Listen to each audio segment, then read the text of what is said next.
Okay, today we talk about Ephesians chapter 2, the verses 14 to 15. What has been abolished in the flesh of Yahusha?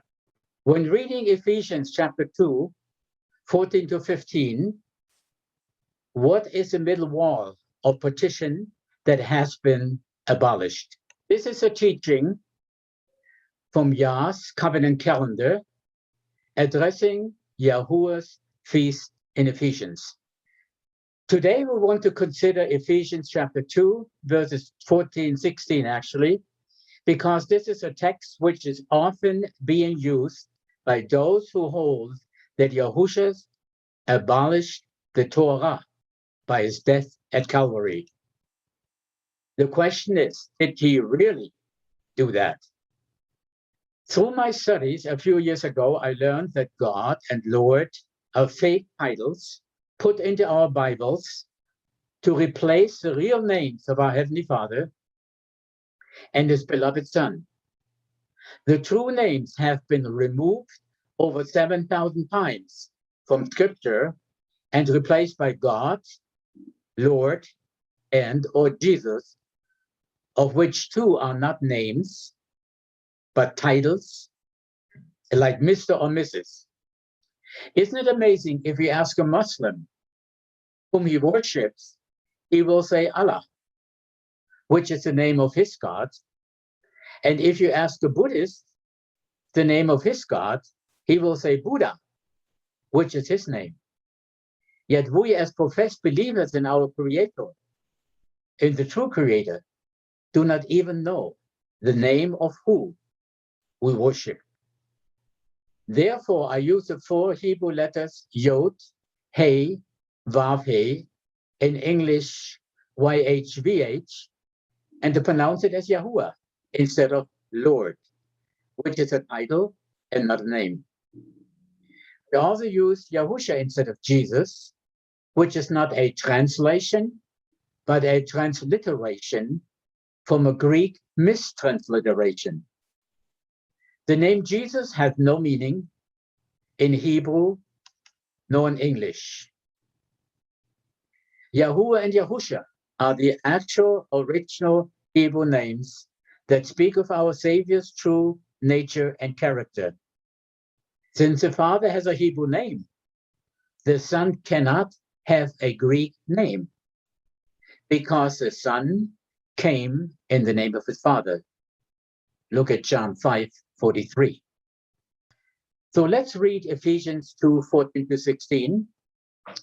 For he is our peace, who has made both one and has broken down the middle wall of partition between us, having abolished in his flesh the enmity, even the law of commandments contained in ordinances, for to make in himself of twain one new man, so making peace, and that he might reconcile both unto Elohim in one body by the cross, having slain the enmity thereby. So the question, what is this middle wall of partition Paul is talking about? At face value, this verse sounds very confusing. What does Paul say? Millions of people have been and are still being deceived. Ministers and laymen alike have focused on this scripture and have fallen into a trap, which Peter warned about.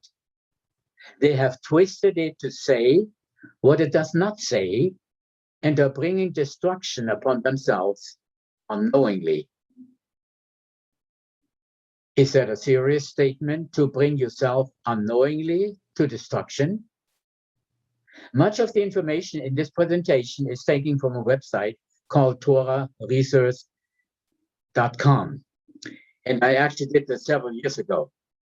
Peter spoke of our beloved brother Paul and says, as in all his epistles, speaking in them of these things, in which are some things hard to be understood, which they that are unlearned and unstable twist, as they do all of the other scriptures, unto what?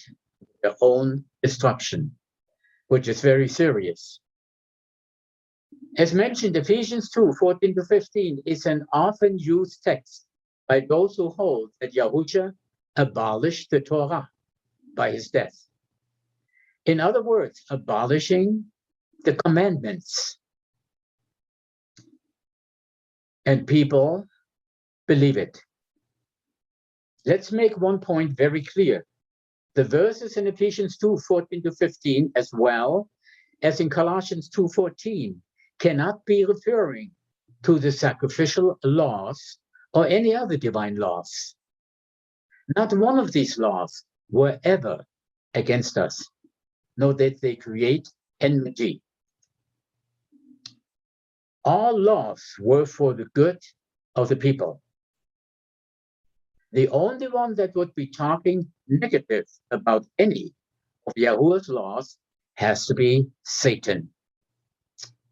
When Yahushua spoke of law, he meant all of Elohim's word. He said, "Thy word is truth." John 17:17.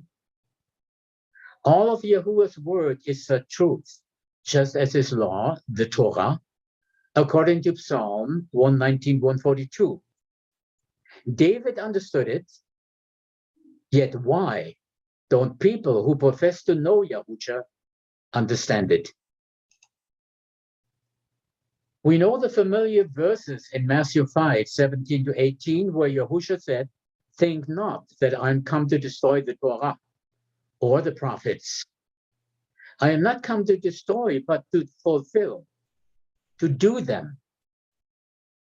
For verily I say unto you, till heaven and earth pass, one jot or one tittle shall in no wise pass from the Torah, till all be fulfilled."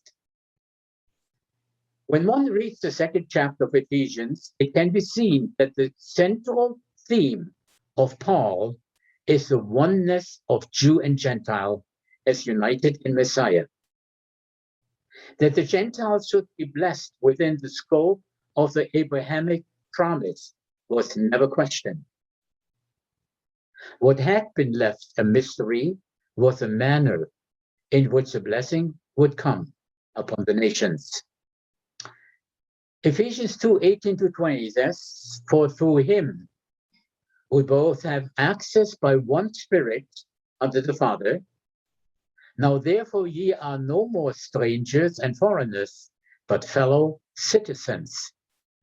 With this, the method of blessing the Gentiles is emphasized by the words like fellow citizens, fellow heirs, fellow members, fellow partakers.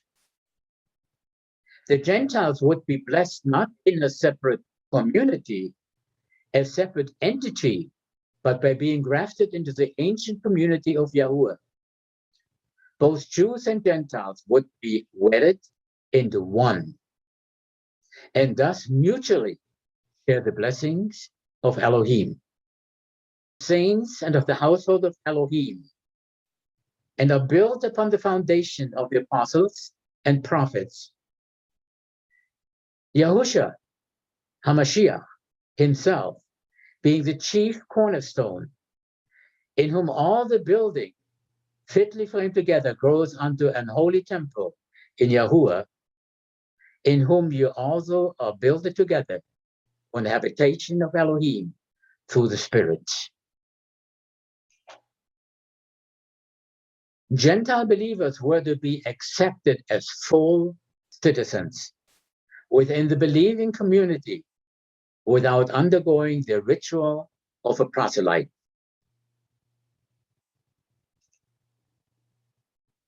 This issue brought division within the early emerging believers. Some felt that a non-Jew had fewer privileges within the community than a Jew. Some considered full-fledged salvation impossible, apart from becoming a proselyte. And still others refused to fellowship in fullness with the non-Jews way. Each of these perspectives was for Paul a different gospel. Since union with Messiah was the sole basis of entrance and privilege within the family of Elohim.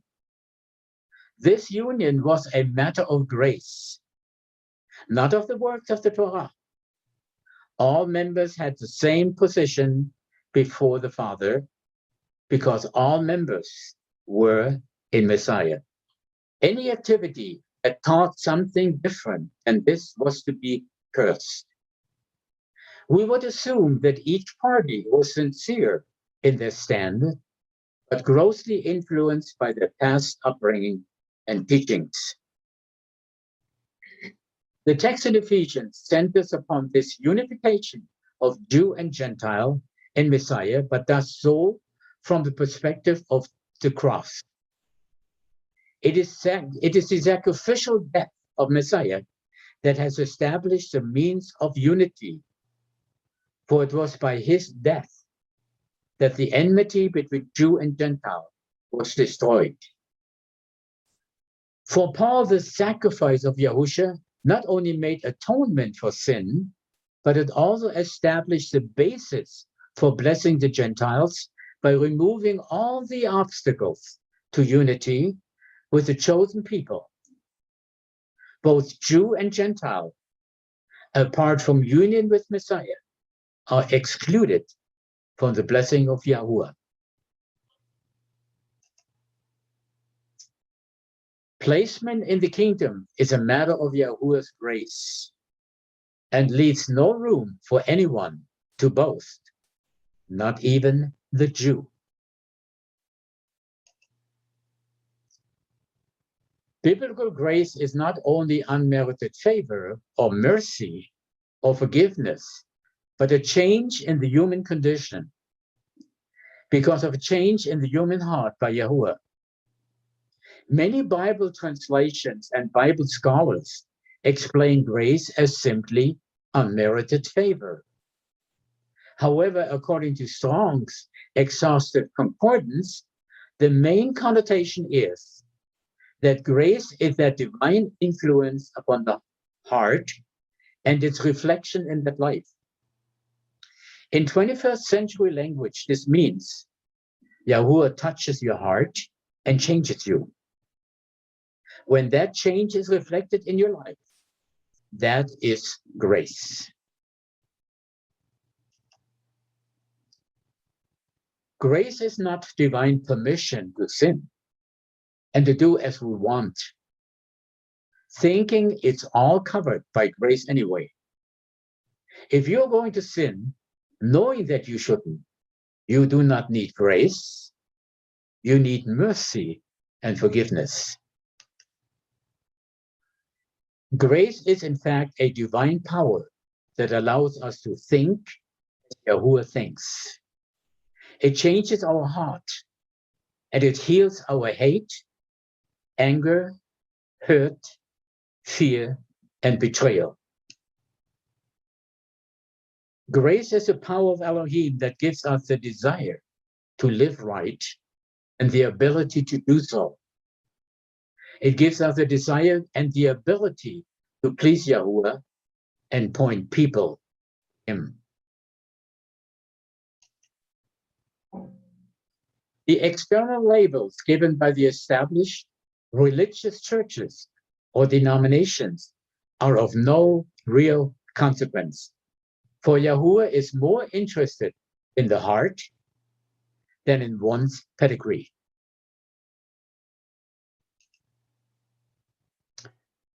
Yahuwah accepts into his families those whose sins have been forgiven by the death of the Messiah. The Gentiles have been brought near because the dividing wall that prohibited them from coming near has been broken down through this cross or the tree or the stake. If Elohim the Father has accepted all who come by faith in Yahushua, then clearly the children ought also to accept each other.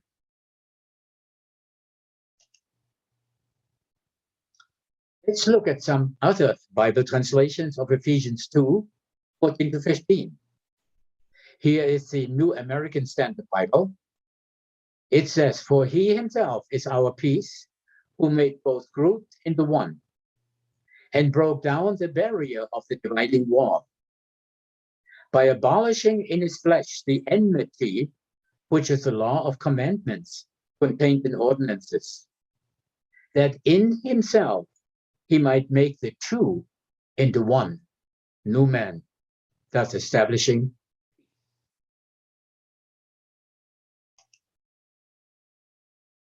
Here we have the New International Version. "For he himself is our peace, who has made the two one, and has destroyed the barrier, the dividing wall of hostility, by abolishing in his flesh the law with its commandments and regulations. His purpose was to create in himself one new man out of the two, thus making peace." The New Revised Standard Version, "For he is our peace.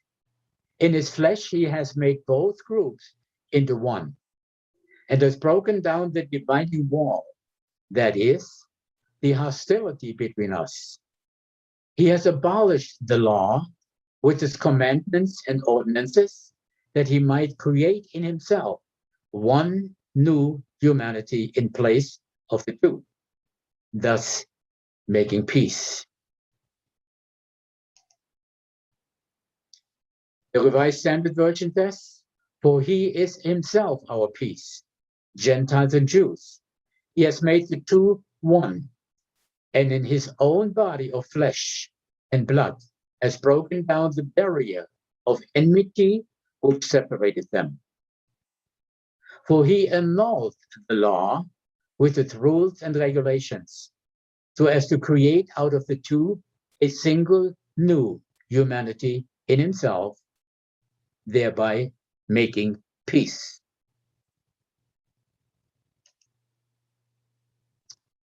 We have the Jewish New Testament.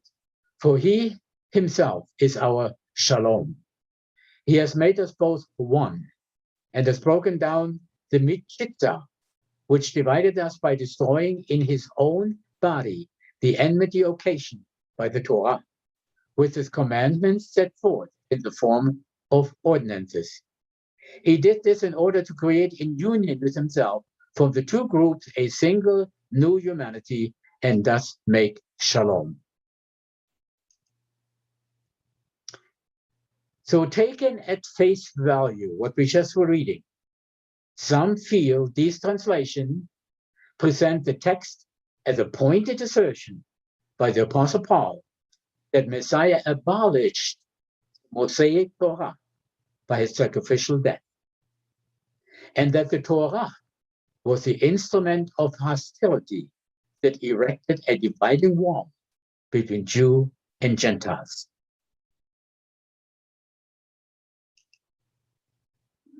But is that true? Just reading these verses in Ephesians 2:14-15, you could come to the conclusion, as most Christian churches come to, that the Messiah abolished and did away with the law, or the everlasting Torah, at his death. However, the difficulty with such an interpretation is twofold. First, it contradicts the clear teaching of Yahushua himself that he did not abolish the written Torah, according to Matthew 5:17 and 18. Secondly, the written Torah never demanded a wall between Jew and Gentile.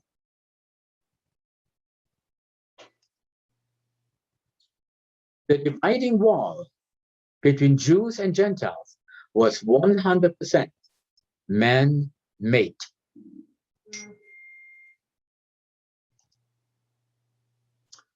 Ephesians 2:14 is making the plain statement that Yahushua didn't create the wall, but he broke down the dividing wall. The Greek term translated broke down can mean to loose, untie, set free, break up, destroy, bring to an end, abolish, or do away with. Notice the last definition is do away with. Contextually, the abolishing action is viewed as final, as a death. Thus, the barrier, whatever that barrier was, is done away with.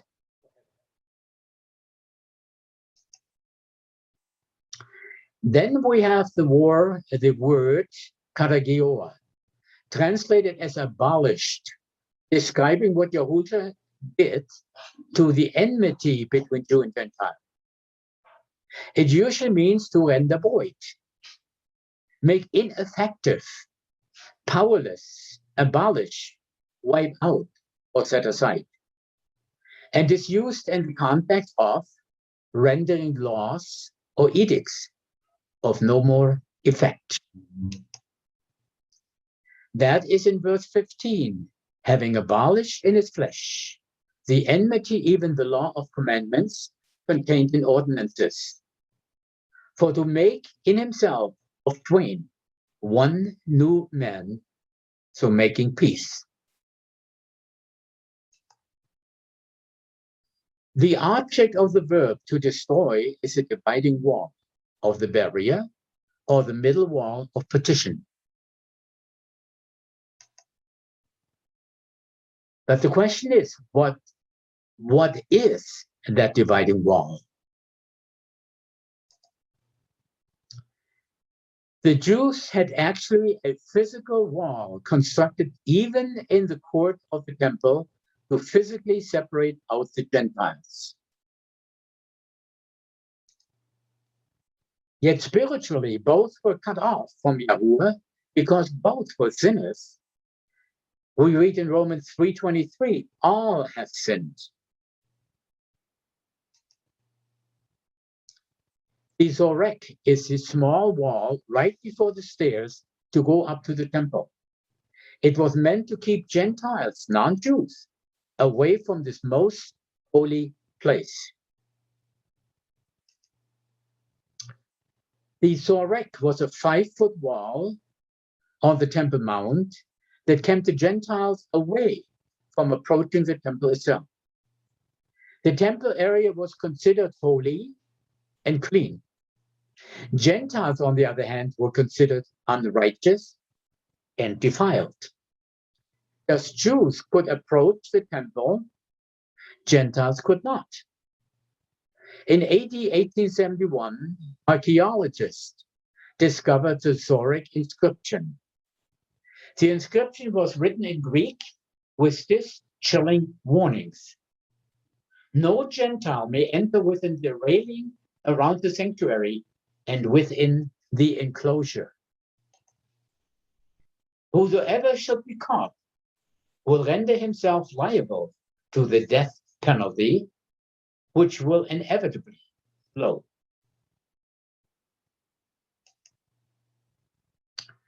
Here is a stone block from the original Zorek, the middle wall, the temple warning to Gentiles.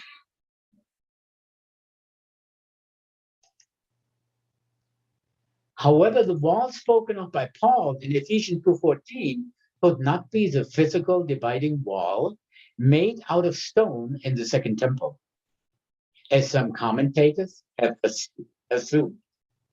Why? Because A, it was still standing at the time Paul wrote Ephesians, and B, the terminology Paul uses to describe the wall is different than the terms regularly used for that dividing wall in the temple. That is from TorahResource.com. Secondly, the Greek term phragmo or phragmos was used in the 1st century to identify the oral Torah as a wall or fence around the written Torah, and the Pharisees as builders of the wall. So who was the builder of the dividing wall? It was the Pharisees.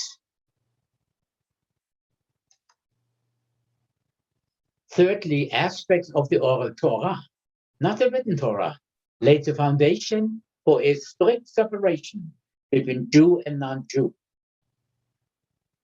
What we are simply saying is that the dividing wall that was abolished by Messiah was none other than those rabbinic laws which had enforced a separation between Jew and Gentile, in opposition to the written Torah. In fact, the Tanakh gives very clear instructions against erecting barriers to separate Israel from the other nations. The foreigner who desired to worship the Elohim of Abraham, Isaac, and Israel was to be welcomed into the community and treated with the same respect that was given to the native born. Here are a few texts that support this. Exodus 22:21, thou shalt neither vex a stranger, oppress him, for ye were strangers in the land of Egypt. Exodus 23:9, thou shalt not oppress a stranger, for ye know the heart of a stranger, seeing ye were strangers in the land of Egypt. Leviticus 19:34, the stranger that dwelleth with you shall be unto you as one born among you, and thou shalt love him as thyself. For ye were strangers in the land of Egypt. I am Yahuwah, your Elohim. Leviticus 25:35, and if thy brother be waxen poor and fallen in decay with thee, then thou shalt believe him.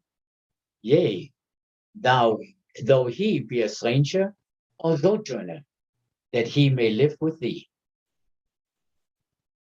Deuteronomy 26:12, when thou hast made an end of tithing, all the tithes of thine increase, the third year, which is the year of tithing, and hast given it unto the Levites, the strangers, the fatherless, and the widow, that they may eat within thy gates and be filled.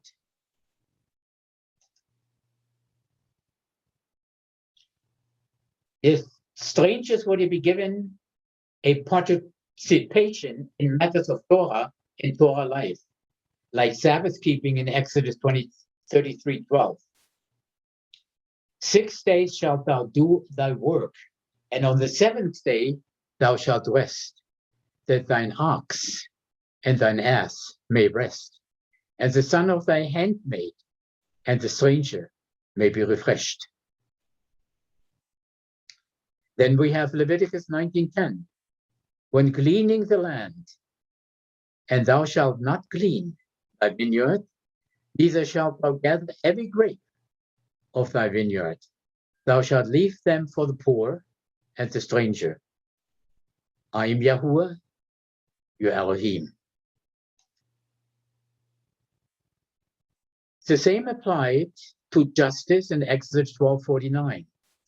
One law shall be to him that is homeborn, and unto the stranger that sojourneth among you. Jeremiah 22:3, thus saith Yahuwah, execute ye judgment and righteousness, deliver the spoiled out of the hand of the oppressor, and do no wrong, do no violence to the stranger, the fatherless, nor the widow, neither shed innocent blood in this place. The same principle applied to the festivals, worship, and prayer times in the temple. The prophets pronounced judgment upon any who would neglect the divinely given responsibilities to the stranger on the same grounds as neglect of orphans and widows. This is what the written Torah, or the law of Moses, has to say.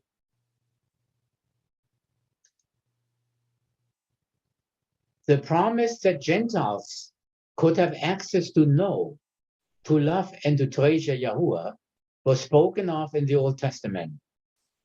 Yahuwah, speaking through the prophet Hosea, said, and this is written in Romans 9:25-26 from the New American Standard Bible, I will call those who were not my people, and her who was not beloved. And it shall be that in the place where it was said to them, you are not my people, there they shall be called sons of living Elohim. The claim that Gentiles could have access to know, to love, and to treasure Yahuwah was fulfilled through Yahusha.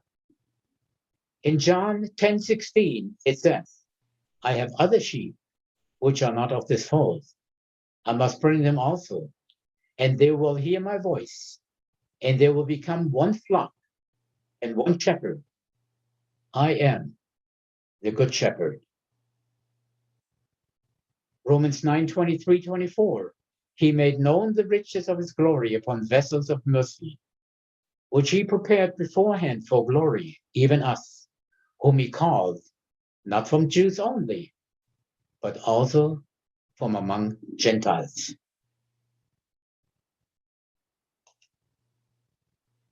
The reminder that Gentiles could have access to know, to love, and to treasure Yahuwah was also re-emphasized through the apostles, or to put it as succinctly as Paul did, there is neither Jew nor Greek, for you're all one in Messiah. That's Galatians 3:28. The practical outworking of the rabbinic laws of purity raised a strong wall of separation between the observant Jew and the non-Jew, even if this was not the original intent. With the emphasis put upon purity by the rabbis, separation from those things that rendered a person unclean was inevitable. When Gentiles were added to the list of those things that communicate uncleanness, the wall was built between Jew and Gentile, according to oral Torah. Mere contact with non-Jews could render a person unclean, as well as contact with the residents of a non-Jew, or even with land outside the land of Israel. But these were man-made laws. Contact with any object used for idolatrous worship was added to the list of what might render a person unclean. Clearly, the oral Torah of the first century functioned to separate Jew and Gentile in a dogmatic way.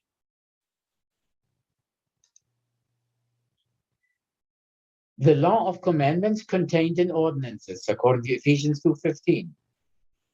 The text in Ephesians helps to define the dividing wall with the apposition of phrase, the law of commandments contained in ordinances. The question is, did Paul use this phrase to denote those rabbinic laws which had in fact separated Jew and non-Jew?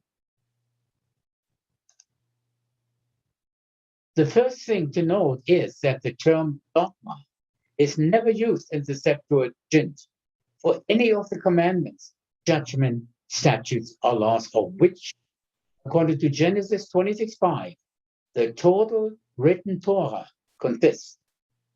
In the Septuagint, the LXX dogma normally designates the edicts of a king or court. Now, the Septuagint is the oldest Greek version of the Jewish Bible. The word ordinance in Ephesians 2:14-15, as well as in Colossians 2:14, is also translated from the Greek word dogma, G1378, from the base of G1380, a law, civil, ceremonial, or ecclesiastical, decree, ordinance. That's from the Strong's Concordance. The noun dogma is found 5 times in the apostolic writings. In Luke 2:1 and Acts 17:7, it is used for Caesar's decrees. However, in Acts 16:4, it refers to the apostolic decree formulated at the Jerusalem Council. Therefore, this phrase, according to the Greek, the law of commandments contained in ordinances, is best understood not to refer to the Mosaic Torah, but to the traditions of the fathers, the halakha of the community. These man-made ordinances, G 1378, called dogma, prevented the salvation from extending past the Jews, thus creating enmity. This is what was truly contrary and against the Gentiles, preventing them from being brothers in Messiah. So the study of the word dogma in the LXX, the Septuagint, and apostolic writings confirms that the term was used of man-made laws and not of the Yahuwah-given Torah of Sinai. We may therefore conclude that Paul adds it to his description in order to identify the abolished law as a legal fence of the rabbis, particularly the part of the oral Torah that separated Jew and Gentile. The result, they were at odds with the written Torah that prophesied the unity of Jew and Gentile, all within the promise of blessing given to Abraham. This does not mean that Yahushua abolished the entire oral Torah on the tree. In fact, there are many instances recorded in the life of Yahushua where he gives clear allegiance to oral Torah. We have some examples of this in Matthew 9:14-15. The argument of Yahushua, in which he defends the way his disciples fast, is based upon the recognized halakha that it is improper to fast in the presence of a bridegroom. This is not found in the written Torah.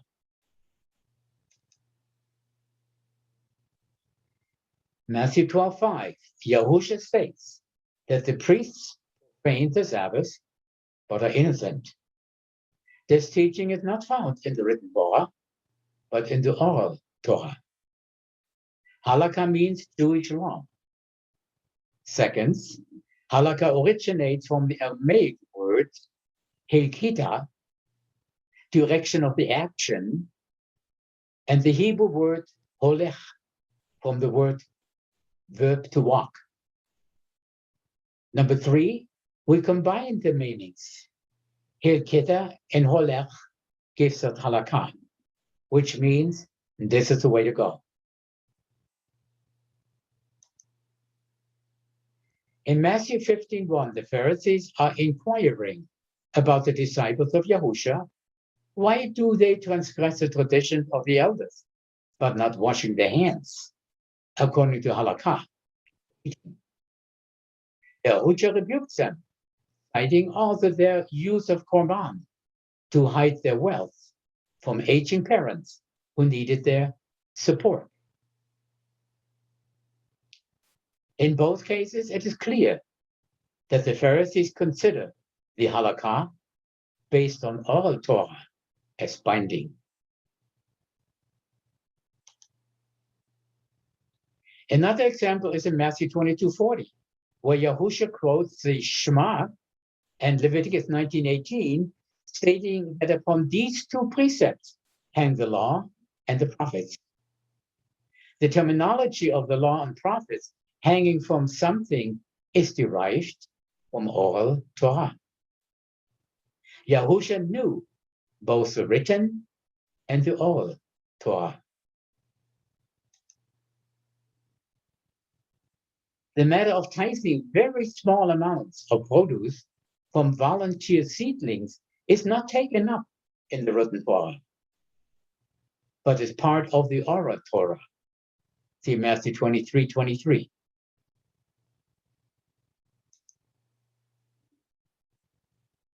The whole issue of travel on the Sabbath is defined in oral Torah, not written in Torah, in the written Torah. There are no specific prohibitions in the written Torah restricting travel on the Sabbath. These were all man-made rules. The written Torah does not define the dimensions of one's place. It was the oral Torah that developed, for instance, a Sabbath day's journey. See Matthew 24:20.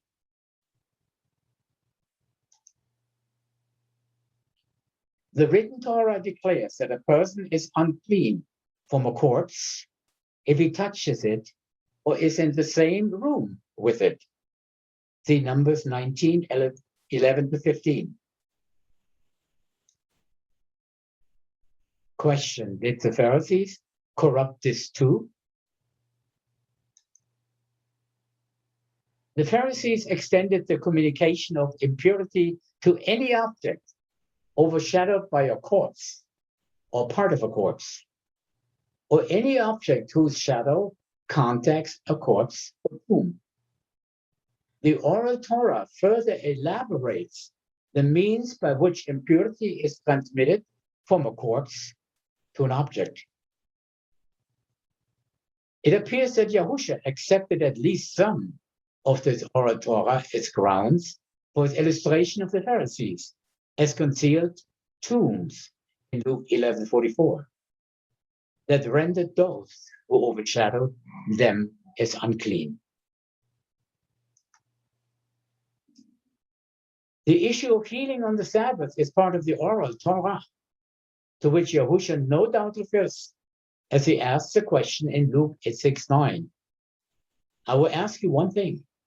Is it lawful on the Sabbath day to do good or to do evil? To save life or to...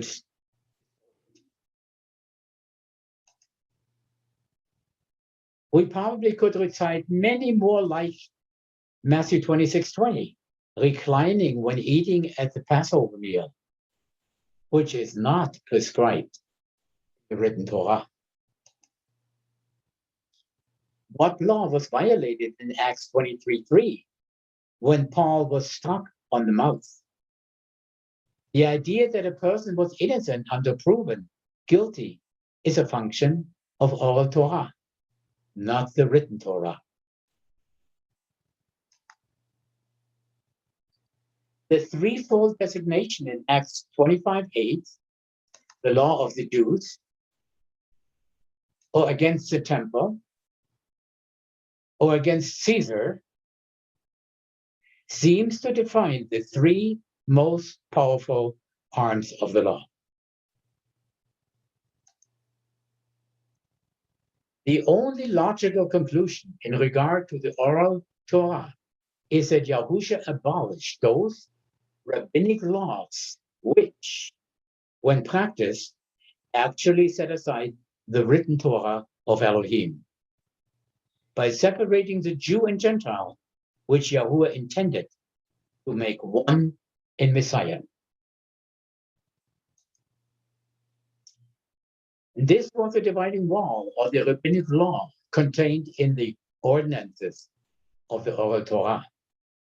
But those parts of the oral Torah that affirm the written Torah or are in harmony with it remain viable for the Messianic believer as the traditions of the Father.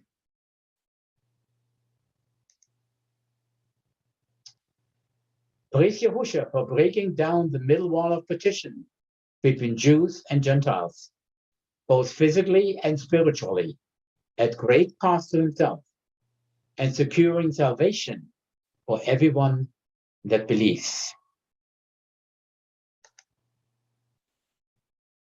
There is neither Jew nor Greek. There's neither slave nor free man. There's neither male nor female, for you're all one in Yahushua HaMashiach. Galatians 3:28.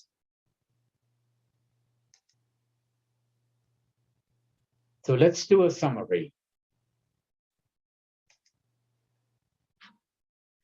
The middle wall of partition, the dividing wall. What is it? Who made it? How was it broken down?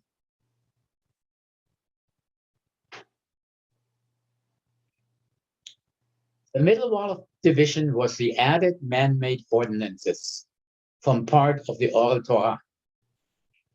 This prevented the salvation from extending past the Jews, creating enmity. This was contrary and against the Gentiles, preventing them from being brothers in Messiah.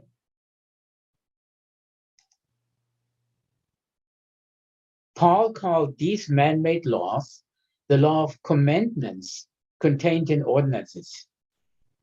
The verses in Ephesians 2:14-15 cannot be referring to the sacrificial laws or any other divine laws. None of those laws were ever against us, nor did they create enmity, but were for the good of the people.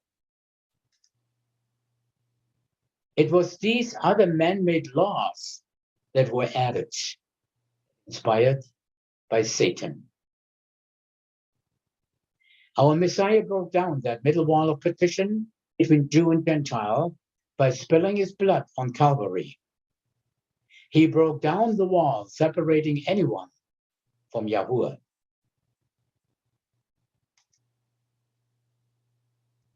Jew and Gentiles are both now one new creation because of what our Messiah did. This is from the Aramaic English New Testament. Let's remember Galatians chapter 3:26-29. For you are all the children of Elohim by faith in Yahushua the Mashiach. For those who have been immersed in Mashiach have been clothed with Mashiach.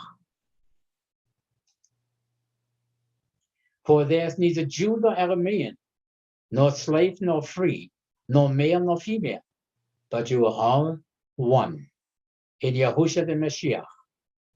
And if you are of the Mashiach, then you are seeds of Abraham and inheritors by the promise.